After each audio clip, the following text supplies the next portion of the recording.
आज विश्व बंधुत्व दिवस है।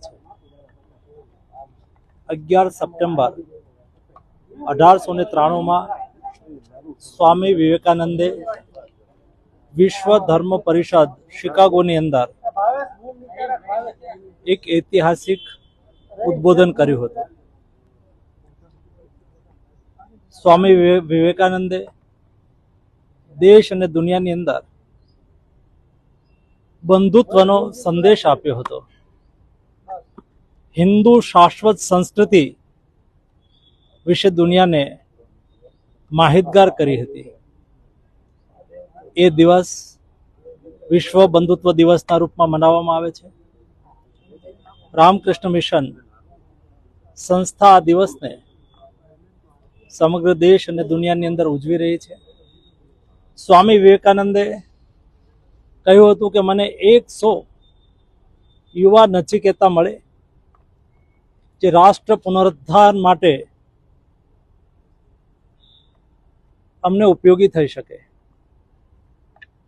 આજે પણ આપણા પ્રધાનમંત્રી આદરણીય મોદીજીએ વિકસિત ભારતની સંકલ્પના કરી છે અને વિકસિત ભારત માટે દેશના યુવાનોને રાષ્ટ્ર પ્રત્યે કર્તવ્યનું નિર્વહન કરવાનું આહવાન કર્યું છે।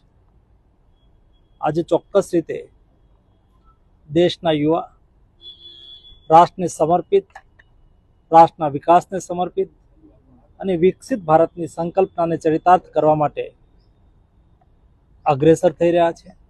સ્ટાર્ટઅપના માધ્યમથી, સ્ટેન્ડઅપના માધ્યમથી, સ્કિલિંગના માધ્યમથી યુવાઓ પોતે વિકસી રહ્યા છે અને રાષ્ટ્રના વિકાસમાં પોતાનું દાયિત્વ અદા કરી રહ્યા છે। સાહેબ, નેપાળની સ્થિતિને લઈને સરકાર પણ નેપાળમાં આપણા ઘણા ગુજરાતી અને ભારતીય યાત્રાળુઓ પણ વર્તમાન સ્થિતિમાં ફસાયા છે।